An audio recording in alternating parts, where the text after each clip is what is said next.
Hechos 18 del 1 al 18. Dice así la palabra del Señor. Después de esto, Pablo salió de Atenas y fue a Corinto. Allí se encontró con un judío que se llamaba Aquila, natural del Ponto, quien acababa de llegar de Italia con Priscila, su mujer, pues el emperador Claudio había ordenado a todos los judíos que salieran de Roma. Pablo fue a verlos y como él era del mismo oficio, se quedó con ellos y trabajaban juntos, pues el oficio de ellos era hacer tiendas de campaña. Y discutía en la sinagoga todos los días de reposo, tratando de persuadir a judíos y a griegos. Cuando Silas y Timoteo llegaron de Macedonia, Pablo comenzó a dedicarse por completo a la predicación de la palabra, testificando solemnemente a los judíos que Jesús era el Cristo. Pero cuando los judíos se le opusieron y blasfemaron, él sacudió sus ropas y le dijo: su sangre sea sobre sus cabezas, yo soy limpio, desde ahora me iré a los gentiles. Partiendo de allí, se fue a la casa de un hombre llamado Ticio Justo, que adoraba a Dios, cuya casa estaba junto a la sinagoga. Crispo, el oficial de la sinagoga, creyó en el Señor con toda su casa, y también muchos de los corintios, al oír, creían y eran bautizados. Por medio de una visión, durante la noche, el Señor dijo a Pablo: no temas, sigue hablando y no calles, porque yo estoy contigo y nadie te atacará para hacerte daño, porque yo tengo mucha gente en esta ciudad. Entonces Pablo se quedó allí 1 año y 6 meses enseñando la palabra de Dios entre ellos. Oremos. Padre, gracias por tu palabra bendita. Bendice este tiempo, Señor, de predicación. Usa mi vida para honra y gloria tuya. Padre, que Cristo sea exaltado, que tu evangelio sea proclamado. En Cristo Jesús oramos. Amén. Aliento para seguir adelante, hermanos. Aliento para seguir adelante es el tema de hoy. En cualquier empresa que inicies, en cualquier emprendimiento, en cualquier proyecto personal o en cualquier ministerio en la iglesia, va a llegar el momento en que vas a necesitar aliento de lo alto, aliento divino. Ya sea que se trate de un proyecto personal o académico, como terminar la tesis profesional, como emprender un negocio, puede ser la vida matrimonial misma, puede ser cualquier otra situación en la cual tú te encuentres, cualquier otro proyecto de vida familiar, empresarial o ministerial. Va a llegar el momento en que vas a necesitar aliento de Dios. Sobre todo cuando después de haber dado los primeros pasos te encuentras con dificultades. Muchas veces, hermanos, el ser humano huye de las dificultades y su reacción es renunciar. Hoy vivimos en una generación en que los jóvenes ven todos los proyectos como algo desechable. Vivimos en la época del desechable. Todo es desechable. Las cosas que compramos tienen una vida muy corta y se desechan. Y parece que esta cultura del desechable también tiene que ver con nuestros trabajos. Los jóvenes de ahora, y esto a lo mejor tiene mucho que ver con las leyes, que ahora ya no hay jubilación. Entonces los jóvenes dicen, bueno, ¿para qué echo raíces en un trabajo si al fin de cuentas ya no hay jubilación? Y entonces no buscan permanecer durante mucho tiempo en algún proyecto laboral, en un trabajo, ¿no? Pero muchas veces esta cultura del desechable se ha trasladado también a la vida familiar, tristemente. Ahora se ve el matrimonio como una de las cosas desechables más que hay. Y la gente se casa, los jóvenes se casan y dicen, bueno, pues para ver cuánto dura esto, ¿no? Pero ya están pensando en un proyecto muy a corto plazo. Las generaciones anteriores, las de los abuelos, no estaban influidas por esa cultura del desechable. Pero ahora, hermanos, ¿cuántas personas desertan de proyectos, renuncian a proyectos? Y Pablo tenía suficientes razones para descartar su ministerio misionero. Pablo es un caso extremo, hermanos, extremo de alguien que inició su vida en un proyecto que no era su proyecto de vida. Él tenía otros planes para su vida, pero un encuentro con Dios lo hizo iniciarse en un proyecto que le causaría muchas persecuciones, mucho sufrimiento. Dios se lo había advertido, Jesús se lo advirtió. Yo le mostraré cuánto es necesario padecer por mi nombre. Pero vamos, fue una vida muy extrema. Miren, él da un resumen de sus sufrimientos en 2 Corintios 11:23. ¿Quiere saber cuánto padeció Pablo por Cristo? Vaya este pasaje, segunda carta a los Corintios, capítulo 11, versículo 23. Lo voy a leer en esta versión. Pablo, de quien estamos hablando, dice esto: ¿son siervos de Cristo?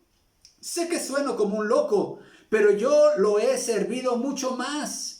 He trabajado con más esfuerzo. Me han encarcelado más seguido.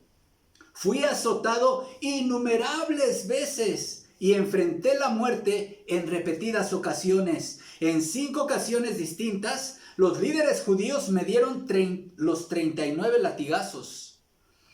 3 veces me azotaron con varas. Una vez fui apedreado. 3 veces sufrí naufragios. Una vez pasé toda la noche y el día siguiente a la deriva en el mar. He estado en muchos viajes muy largos. Enfrenté peligros de ríos y de ladrones. Enfrenté peligros de parte de mi propio pueblo, los judíos, y también de los gentiles. Enfrenté peligros en ciudades, en desiertos y en mares. Y enfrenté peligros de hombres que afirman ser creyentes, pero no lo son. He trabajado con esfuerzo y por largas horas soporté muchas noches sin dormir. He tenido hambre y sed y a menudo me he quedado sin nada que comer. He temblado de frío sin tener ropa suficiente para mantenerme abrigado. Y además de todo eso, a diario llevo la carga de mi preocupación por todas las iglesias. Ese era Pablo. Pablo tenía muchas razones para decir: Señor, hasta aquí. Ya no puedo más. Creo que me equivoqué. Esto de llevar el evangelio a los gentiles no es para mí. Esto de ser misionero, de ser apóstol tuyo, no es para mí. Y Pablo, siendo un ser humano como todos nosotros, llegó el momento en su segundo viaje misionero de necesitar esa bocanada de oxígeno, de aire puro, de aliento de Dios para poder continuar en su ministerio. Pablo aquí en 2 Corintios no se está quejando de su vida ministerial. Pablo simplemente está describiendo la realidad, una realidad de su ministerio, de cómo estas cosas tan tremendas, de todo esto Dios lo guardó, lo protegió y le proveyó su gracia para soportar.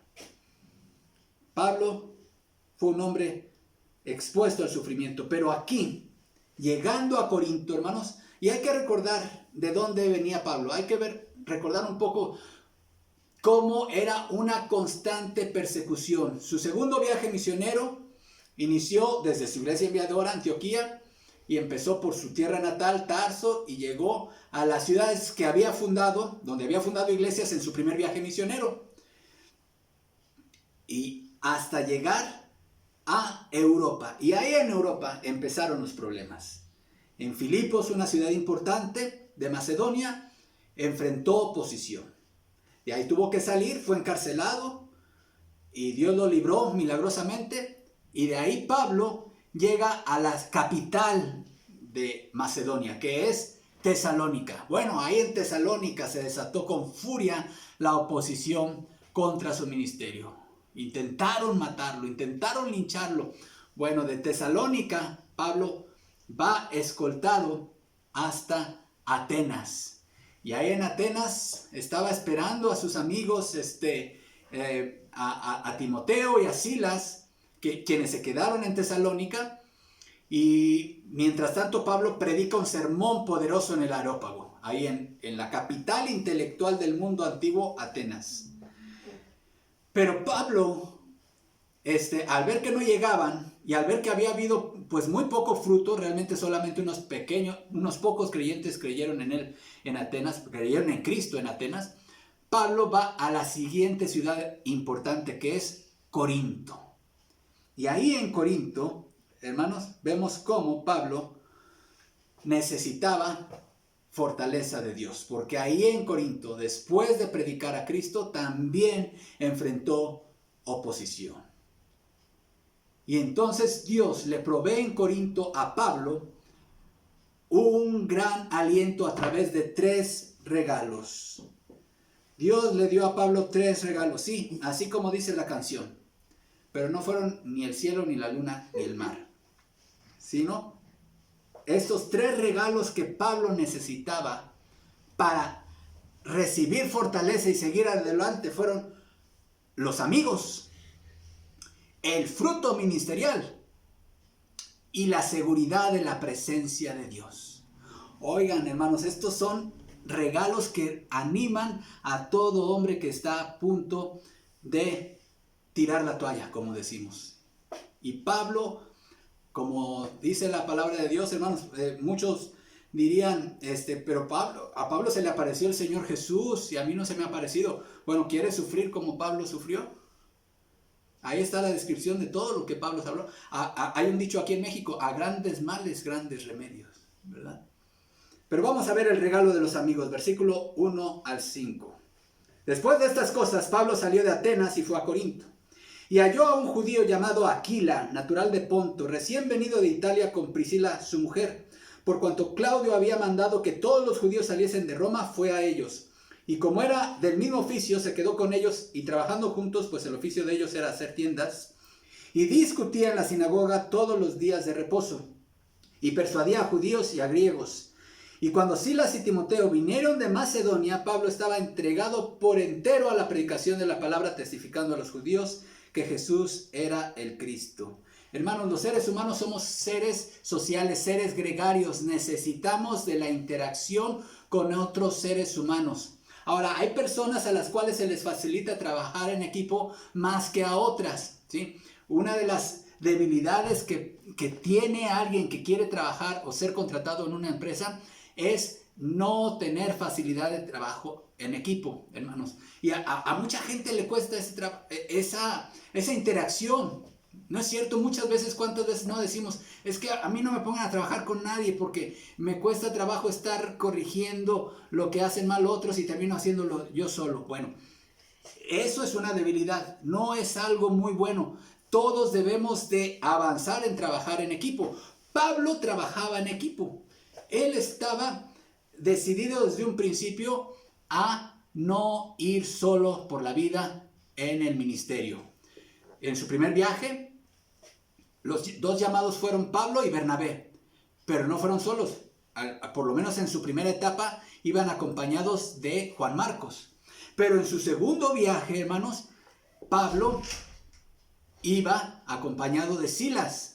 Y durante su trayecto al equipo misionero de Pablo se le sumó el joven Timoteo, ¿sí? Y más adelante a este equipo conformado ya por 3 se le sumó el doctor Lucas. Entonces ya eran 4, hermanos. Pablo trabajaba en equipo, pero por las persecuciones a las cuales él se enfrentó, ahora estaba solo. Desde Atenas Pablo estaba solo y él no sabía trabajar solo.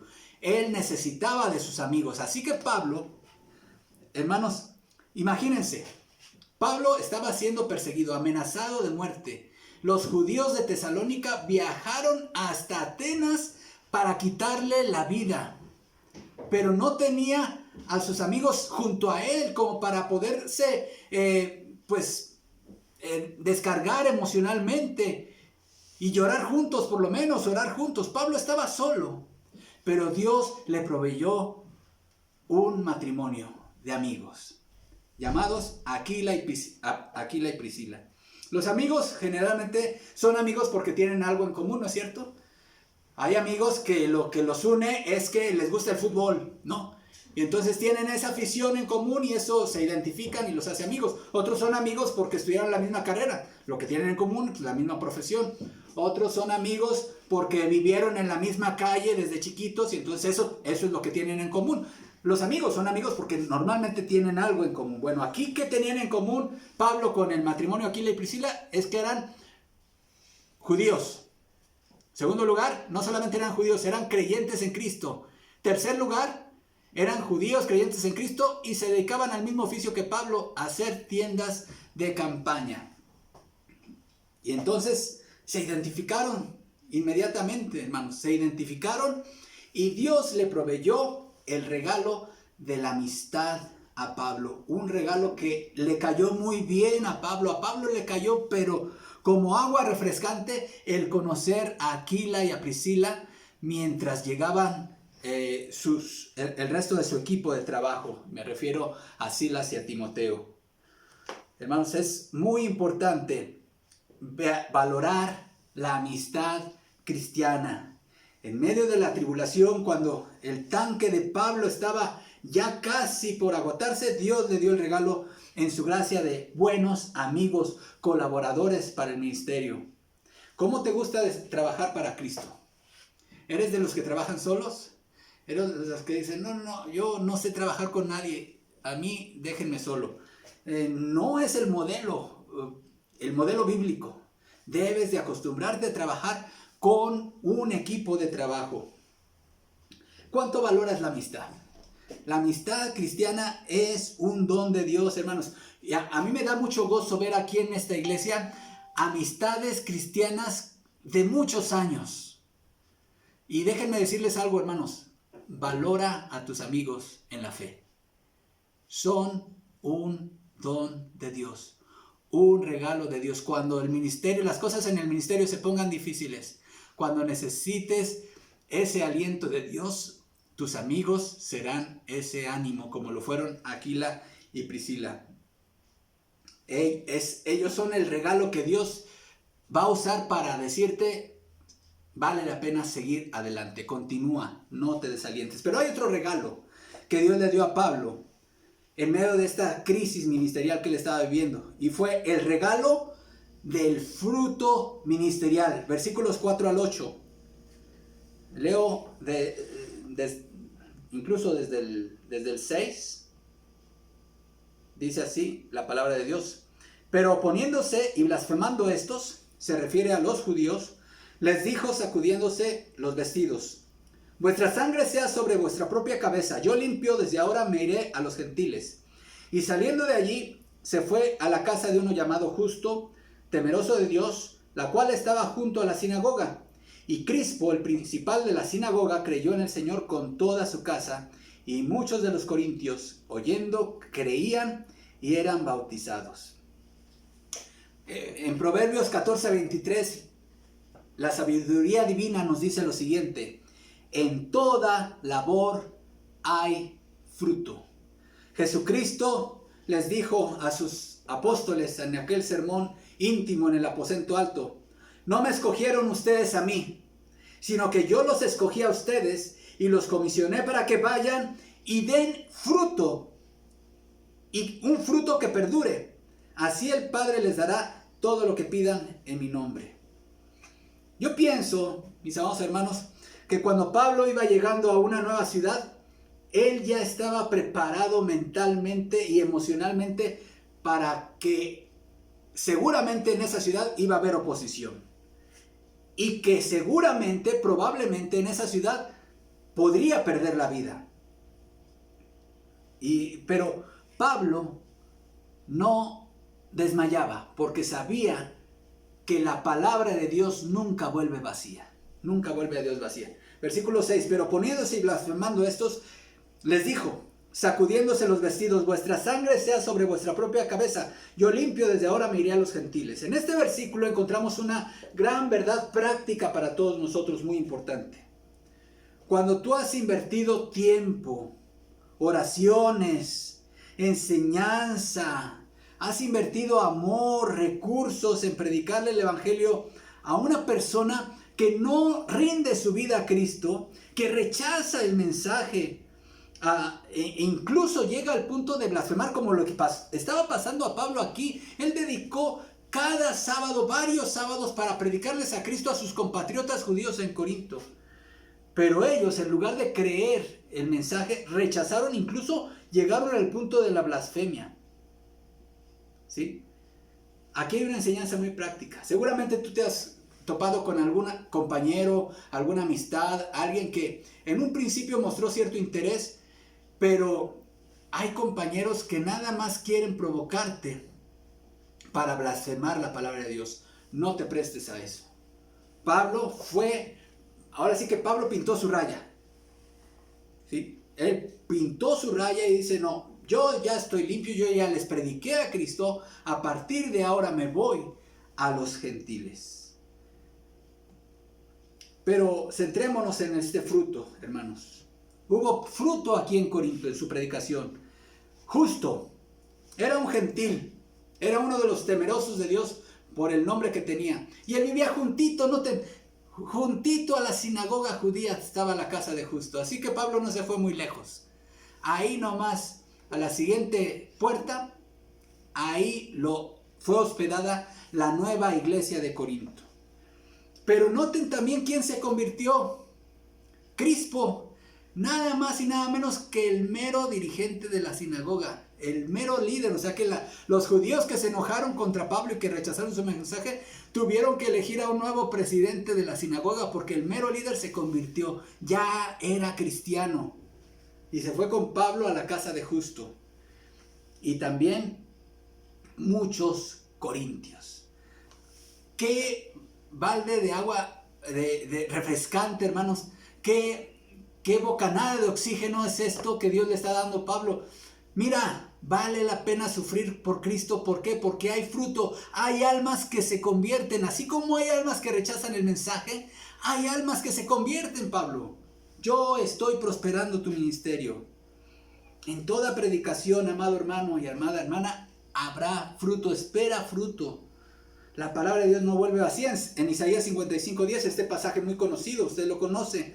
Así como la lluvia y la nieve descienden del cielo y no vuelven allá, sin regar antes la tierra y hacerla fecundar y germinar, para que dé semilla al que siembra y pan al que come, así es también la palabra que sale de mi boca. No volverá a mí vacía, sino que hará todo lo que yo deseo y cumplirá con mis propósitos. Hermanos, cuando Dios envía su palabra a la tierra, cuando envía su palabra a través de la predicación, dará fruto porque la envía Dios con un propósito. Puedes confiar en que de mucha semilla espiritual que esparces, algún corazón será buena tierra y dará fruto. Con esa esperanza nosotros predicamos, hermano.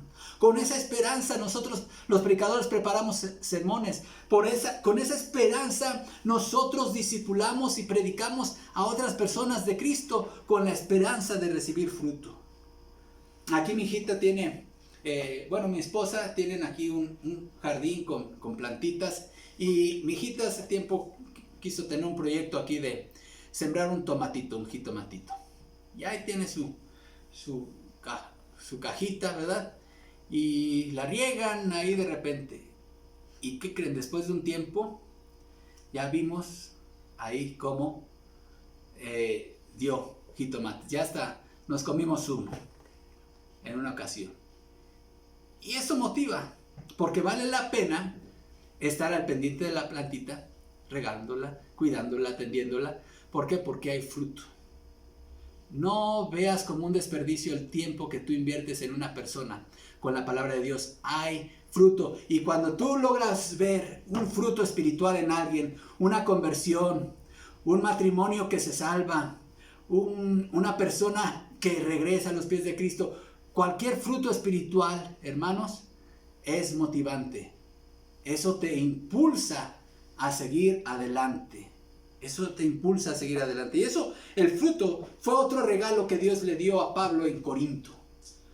Otro impulso que le dio para continuar con su ministerio. Cuando sientas deseos de desistir, de renunciar, de no seguir adelante, mira la obra de Dios. Mira el fruto que Dios te ha permitido hacer hasta ahora.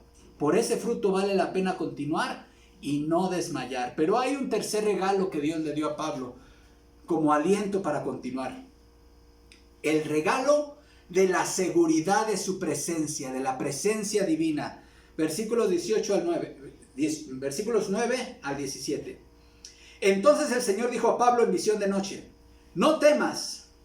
¿Qué motivos Pablo tenía para temer? Bueno, pues ya la comunidad judía de Corinto se había alzado contra él y lo habían acusado incluso ante los magistrados. Jesús le dice: no temas, sino habla y no calles, porque yo estoy contigo, y ninguno pondrá sobre ti la mano para hacerte mal, porque yo tengo mucho pueblo en esta ciudad.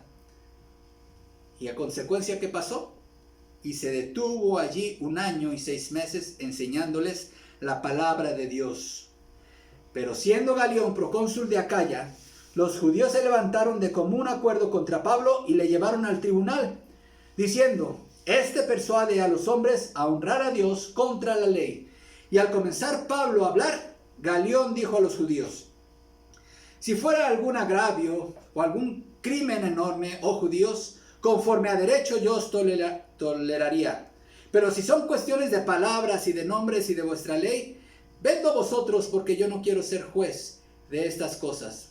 Y los echó del tribunal. Entonces todos los griegos, apoderándose de Sóstenes, principal de la sinagoga, le golpeaban durante el tribunal, pero a Galión nada se le daba de ello. Galión es un personaje interesante porque es, de acuerdo a los anales de la historia, este procónsul de Acaya era un filósofo, era un seguidor de la escuela de filosofía de los estoicos, hermano del famoso Marco Aurelio. Entonces este hombre, Galión, pues era cercano al emperador, era un personaje importante, y ante él llevaron a Pablo con estas acusaciones, los judíos. Pero este hombre no se dejó intimidar por ellos, aunque enfrente de él había ahí un conato de violencia, no le importaba. La palabra y la promesa de Dios se cumplió. Hermanos, ¿qué no daríamos muchos porque en momentos de desaliento, de desánimo, el Señor se nos apareciera y nos dijera: no temas, yo estoy contigo, nadie te va a hacer daño? Pero ¿estarías dispuesto a padecer lo que Pablo padeció? Encarcelamiento, azotes, apedreamientos, naufragios, pasar hambre, no poder dormir, amenazas de muerte.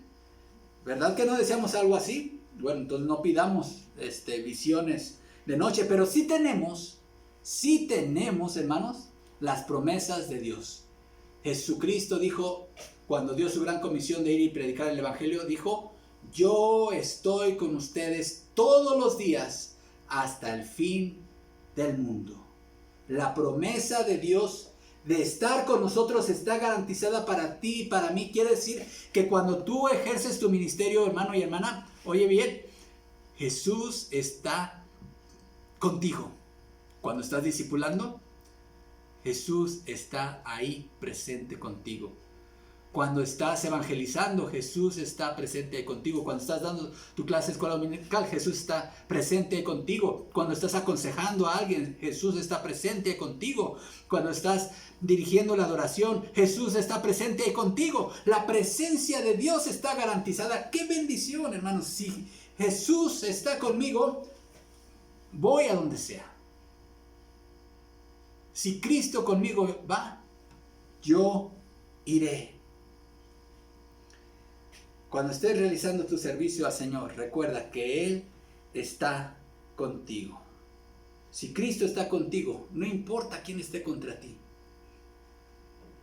Jesús te protegerá. Hemos visto hasta ahorita 3 regalos en esta mañana. 3 regalos de Dios para seguir adelante. 3 regalos que Dios le hizo a Pablo. El regalo de la amistad. Y vemos cómo no nada más el matrimonio Aquila y Priscila, sino que también llegaron sus compañeros más adelante, Timoteo y Silas, a fortalecer al apóstol Pablo. Ahí ya estaba nuevamente el equipo de trabajo conformado y había crecido ahora con este matrimonio. Valora a tus amigos. Valora a tus amigos de la fe. Valora a tus amigos de ministerio. Construye redes de amistades. No vayas por la vida construyendo enemistades. Construye amigos en la fe. Son regalos de Dios. Pero también valora el fruto ministerial. Sé un observador de tu ministerio y observa el fruto. Ahí está. Dios seguramente está prosperando tu ministerio porque hay fruto. Pero también reconoce el valor de la presencia de Dios. Esa presencia que te protege, esa presencia que te capacita y esa presencia que te alienta a continuar a pesar de las dificultades. Esto aplica para la vida ministerial pero esto aplica también para tus proyectos en lo llamado secular, ¿sí? En lo académico, ¿sí? Porque en todo nosotros glorificamos a Dios. Esto aplica para tu vida matrimonial, esto aplica para tu vida familiar, para tus negocios, para lo que quieras. Son principios que Dios da a sus hijos, a sus hijas, a sus siervos, como aliento para seguir adelante. Oremos. Padre, gracias por tu palabra, Señor, por estos regalos que nos has dado. Regalos que vemos que tienen una enorme relación con tu evangelio, Señor. Porque la amistad, Padre, forma parte de tu plan. Tú nos reconciliaste contigo, Señor, a través de la obra de Jesucristo en la cruz. Ahora podemos considerarnos en una relación de amistad contigo gracias a que Cristo se encarnó, vivió y murió por nosotros y volvió a vivir resucitando de entre los muertos. Gracias porque a través de Jesucristo has perdonado nuestros pecados, Señor. Nos has hecho justos delante de ti. Y ahora existimos, Padre, en una relación de padre e hijo contigo. Somos amigos, Padre, habiendo antes sido tus enemigos. Pero gracias te damos, Señor, porque también tú nos has dado un ministerio y nos has colocado en tu misión de que todos los pueblos te conozcan, de que todas las gentes se reconcilien contigo, Padre. Y en esa labor y en esos esfuerzos de llevar tu mensaje, Padre, tú nos has permitido ver frutos. Permite que nuestro fruto permanezca, Señor, para gloria tuya. Y gracias te damos también porque el mayor regalo que nos has dado es tu presencia. Tu presencia que nos alienta, que nos motiva, que nos fortalece, nos levanta y nos anima a seguir adelante. Señor, no permitas que el desaliento nos lleve a renunciar, nos lleve a desistir, o nos lleve a un estado anímico de desmayo, Padre. Ayúdanos a valorar esos dones que en tu gracia nos has dado. En Cristo Jesús. Amén. Que el Señor les bendiga, hermano.